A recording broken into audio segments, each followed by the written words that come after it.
शुभविवाह या मालिकेच्या 18 डिसेंबरच्या भागामध्ये आकाश सांगत असतो, सायकल राणी, अगं आपण आता एक लेवल तर पार केली, आता पुढे काय करायचं आहे. यावरती भूमी सांगते, आता पुढची लेवल, हे बघ आता आपल्याला घर तर मिळाले, पण या घराला घरपण आणण्यासाठी सगळ्या वस्तू जागच्या जागी लावायच्या आहेत ना. असं म्हणत दोघं जण घरामधल्या वस्तू लावायला लागतात. तोपर्यंत अक्का बाहेर येते आणि कुणीतरी आपल्यावरती पाळत ठेवून आहे असं तिला साधारण संशय येतो आणि कोण आहे तिकडे असं ती जोरात ओरडते, पण तिकडे कुणी दिसत नाही. अक्का विचार करते, काहीतरी वंगाळ घडते एवढं मात्र नक्की. माझ्या घरावरती कुणाची तरी नजर आहे का, किंवा या चाळीला कुणाची तरी नजर लागले का. उद्या जर गाडी उघडली नाही तर उपाशी मरायची वेळ येईल. झोपू दे मला, आता गाडी उघडायला पाहिजे. असं म्हणत अक्का झोपायला जाते, पण अक्काचा संशय खोटा नसतो, कुणीतरी खरंच पाळत ठेवत असतं आणि अक्काला तो माणूस दिसत नाही. अक्का झोपायला निघून जाते. तोपर्यंत इकडे आता ती व्यक्ती आपल्याला दाखवलीच जात नाही, पण ती व्यक्ती अक्काच्या घरावर लक्ष ठेवत असते. आकाश आणि भूमी छानपैकी आता घर आवरत असतात. घरातल्या सगळ्या वस्तू साफसूफ करून, घरामध्ये जे सगळं व्यवस्थित ठेवायचं आहे ती झाडझूड करून सगळं छानपैकी आटपत असतात आणि भूमीला आकाश प्रत्येक गोष्टीत मदत करत असतो. छानपैकी त्यांचं घर लावून होतं. आकाश म्हणतो, सायकल राणी, आपलं घर तर छान सजलं आता. तोपर्यंत अक्काला मात्र आकाशचीच आठवण येत असते, तिच्या मुलाची आणि आकाशची. दोघंही जणांच्या मध्ये सवयी इतक्या सारख्या कशा याचाच विचार अक्का करत असते आणि ती आपल्या मुलाचा फोटो काढते. मुलाचा फोटो काढून ती आता एकटक त्याच्याकडे पाहत बसते आणि तिच्या डोळ्यात पाणी येतं. रात्रीच्या वेळेला आकाश आणि भूमी एका चटईवरती झोपलेले असतात, पण त्यावेळेला थंडी असल्यामुळे भूमीला खूप हुडहुडी भरलेली असते आणि तिला झोप येत नसते. ती इकडून तिकडून पदर अंगावर घेऊन झोपण्याचा प्रयत्न करत असते. आकाश म्हणतो, काय झालं सायकल राणी, तुला झोप नाही का येत आहे, थंडी वाजते का, मी अक्कांकडून पांघरून आणू का. यावरती भूमी म्हणते, नको, अक्का झोपल्या असतील, त्या उगाचच आपल्याला ओरडते. यावरती आकाश म्हणतो, तुला मी एक ट्रिक सांगू का, हे बघ, असे एकमेकांवरती हात चोळायचे आणि ते गालावरती ठेवायचे, मग ना आपल्या अंगामध्ये उष्णता निर्माण होते, असं मला अथर्वदादांनी सांगितलं होतं. भूमी सुद्धा तसंच करते आणि आकाश तिला पुन्हा झोपण्यासाठी सांगतो आणि म्हणतो, असं केलंस ना तर तुला खूप छान प्रकारे हिट मिळेल. पण तरीसुद्धा झोपताना भूमीला काही झोप येत नसते.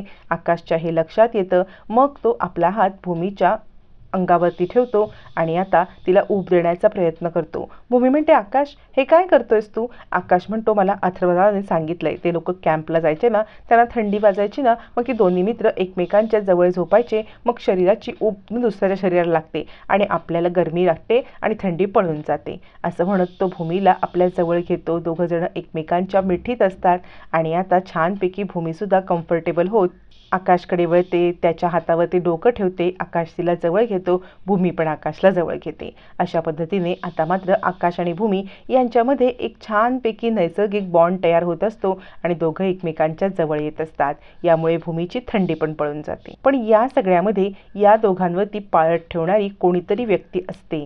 जी व्यक्ती अक्काला मगाशी दिसलेली असते, तीच व्यक्ती आता खिडकीमधून आकाश आणि भूमी या दोघांवरती पाळत ठेवत असते. दोघं काय करतायत, काय नाही, या सगळ्याकडे लक्ष ठेवून असते. दुसऱ्या दिवशी सकाळी इकडे आजी खूप अस्वस्थ असते. अजूनही भूमीचा फोन आला नाही. ती जयसिंगपूरला पोहोचली का, आकाश कसा आहे. रागिणीची तब्येत बिघडल्यामुळे पण आजी अस्वस्थ असते आणि ती सांगत असते, अथर्वला तू फोन लाव बरं. भूमी असा हलगर्जीपणा तर नाहीच करू शकत, म्हणजे ती आपला फोन उचलत नाही आहे, तिचा फोन लागत नाही आहे. बरं, तिचा फोन काही प्रॉब्लेम असेल तर तिने आपल्याला फोन करायला पाहिजे. असं का बरं भूमी करते. मला आकाशची खूप काळजी वाटते आणि सोबतच रागिणीची पण काळजी वाटते. कारण हे बघ, रागिणीला कधीही आकाशशिवाय वेगळं राहू शकत नाही आहे. कालच बघितलं ना आपण तिची अवस्था काय झाली ते. पण त्याबरोबर एक सत्य हे सुद्धा आहे की एकटीला भूमीला तिकडे ठेवून मी आकाशला इकडे आणणार नाही, हा भूमीवरती अन्याय होईल. यावरती मनू सांगते, हो आजी, एकटी ताई कशी बरं तिकडे राहील. आकाशजी जुजर असतील तर ताईला बळ मिळेल ना. यावरती आजी म्हणते, मला नाही का हे कळत. त्यामुळे रागिणी कितीही बोलली तरी मी आकाशला इकडे एकट्याला आणणार नाही. या मतावरती आजी ठाम असते आणि आता ती सांगत असते, अथर्व तू फोन लाव ना. अथर्व म्हणतो, काहीच कळत नाहीये, ताईचा फोनच लागत नाहीये. या सगळ्यामुळे आजी अस्वस्थ असते आणि तितक्यात तिथे रागिणी येते आणि विचार करते, हीच ती वेळ आहे आणि हाच तो क्षण आहे, याचा मला ॲडव्हान्टेज घेतला पाहिजे. चल रागिणी, कालच्या नाटकाचा चांगलाच इम्पॅक्ट या सगळ्यांवरती पडलेला आहे, आता पुढचं नाटक सुरू करूया असं म्हणत रागिणी खाली रडत रडत येते आणि आई आला का ग आकाशचा फोन, आई आला का ग आकाशचा फोन, मला खूप काळजी वाटते अशी नाटके करायला लागते. यावरती आजी म्हणते हो बाळा थांब जरा, आम्ही फोन लावतोय पण फोन काही लागत नाहीये. रागिणी म्हणते कशी ग जगू मी आकाशशिवाय, नाही ग आई मी एक दिवस एक रात्रसुद्धा आकाशशिवाय नाही ग जगू शकत असं म्हणत रागिणीची नाटकं नेहमीप्रमाणे सुरू होतात. अथर्व तिला समजावतो आई तुझ्या तब्येतीवरती परिणाम होईल, तू स्वतःला त्रास करून घेऊ नकोस, आई तुझी तब्येत बिघडेल असं तिला सांगत असतो. मानसी सांगत असते हो आई तुम्ही नका बरं स्वतःला त्रास करून घेऊ, आपण ताईला फोन करूया. यावरती आता मात्र इकडे रागिणी म्हणते हो पण ते फोन का नाही उचलत आहेत, आपण एक काम करूया का, आपण जयसिंगपूरच्या ऑफिसला कॉल करूया का. मग रागिणी हडपडते, जयसिंगपूर कुठचं आणि ऑफिस कुठचं आणि काय कुठचं काहीच नसतं. त्यावरती रागिणी म्हणते नाही नाही म्हणजे इतक्या सकाळी ऑफिस नाही ना उघडत म्हणून. असं म्हणत असताना आता अथर्व सारखा सारखा फोनचा ट्राय करत असतो आणि सगळेच जण विचारत असतात. भूमी बाहेर आलेली असते आणि ती आता आपल्या मोबाईलमधलं जुनं सिम असतं ते काढून फेकून देते. जुनं सिम काढून ती फेकते आणि त्याच्यामध्ये ती एक नवीन सिम टाकते. भूमीच्या डोक्यामध्ये काहीतरी प्लॅन चालू असतो जो वर्कआउट करण्याचा भूमी प्रयत्न करत असते मनापासून. आता मात्र जुनं सिम काढल्यावर ती नवीन सिम टाकते आणि कसला तरी विचार करून ती आता आजीला फोन लावायला काढते. आजीला फोन लावते त्यावेळेला आजीला इकडे कॉल जातो आणि अथर्व म्हणतो कोणता तरी अननोन नंबरवरून फोन आलाय आजी, मला वाटतंय भूमिताईचा जर का नंबर लागत नसेल ना म्हणजे प्रॉब्लेम असेल तर तुम्ही दुसरा कोणाचा तरी फोनवरून नंबर केला असेल तर उचल उचल आजी. आजी फोन उचलते, स्पीकरवरती टाकते. भूमी म्हणते आजी मी बोलते. यावरती आजी म्हणते अगं भूमी कधी पोचलात तुम्ही जयसिंगपूरला, मला तुझी खूप काळजी वाटते, असं काय करताय तुम्ही, तू एक फोन नाही केलास, काही कळवलं नाहीस, काय झालंय भूमी, काही प्रॉब्लेम आहे का असं म्हणत आजी आता भूमीला विचारत असते. रागिणी विचार करते हिने नवीन सिम का घेतलं. याच्यावरती भूमी सांगते आजी माझ्या जुन्या सिमला इकडे नेटवर्कच नव्हतं, नेटवर्क नसल्यामुळे मी इकडे सिम बदलले, तुम्ही आमची काळजी करू नका बरं. यावरती आजी म्हणते आकाश कसं आहे. भूमी सांगते आकाश एकदम व्यवस्थित आहे, तुम्ही त्याची पण काळजी करू नका. आजी म्हणते कसं ग, कालपासून एक फोन नाही तुमचा, काय घडतंय तिकडे आम्हाला काही कळत नाही. मग मानसी फोन घेते आणि ताई तू बरी आहेस ना, आकाश जीजू बरे आहेत ना असे प्रश्न विचारते आणि म्हणते स्वतःची तुम्ही काळजी घेताय ना. अथर्व म्हणतो ताई आता हाच तुझा नंबर असणार आहे का. आजी देवाला नमस्कार करते आणि योगेश्वरी आई दोघं सुखरूप आहेत ना, बरं झालं. यावरती भूमी सांगते तुम्ही आमची काळजी करू नका, मी एकदम व्यवस्थित आहे.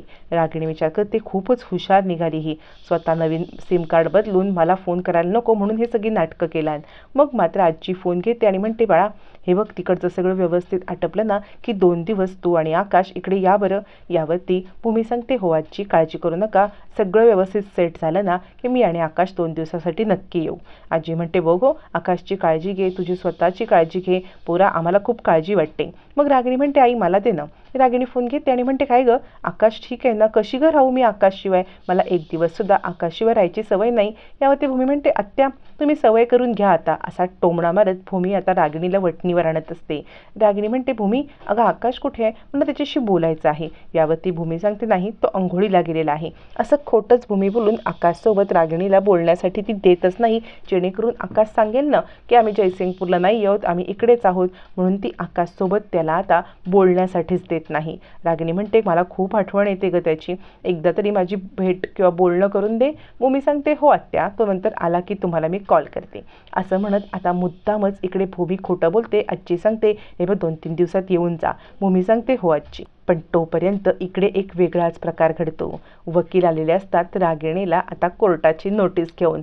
वकील रागिणीला सांगतात तुम्ही भूमी मॅडमच्या सह्या घेऊन जरी ही प्रॉपर्टी तुमच्या नावावरती केली असली तरी मूळ प्रॉपर्टीचा मालक हे आकाश महाजन आहेत. जरी भूमी मॅडमनी तुमच्या नावावरती प्रॉपर्टी केली तरीसुद्धा या प्रॉपर्टीचं कन्फर्मेशन हे आकाश महाजन यांच्या सहीशिवाय होऊ शकत नाही. भूमी मॅडमना तसा अधिकारच नाही. रागिणीच्या पायाखालची जमीनच हादरते. रागिणी म्हणते आणि हे तुम्ही आत्ता सांगताय मला. यावरती वकील म्हणतात जशी जशी प्रोसेस पुढे जाईल तसंच तुम्हाला सांगणार ना, काहीही झालं तरी तुम्हाला आकाश महाजन यांची सही घेतल्याशिवाय ही प्रॉपर्टी मिळणार नाही. हातात आलेलं सगळं निसटून चाललेलं असतं. रागिणीच्या पायाखालची जमीनच हादरते. भूमी निघून गेले, सही नाही घेतली तर प्रॉपर्टी नाही, तेलही गेलं, तूपही गेलं, हाती राहिलं धुपाटणं, अशी रागिणीची अवस्था झालेली असते.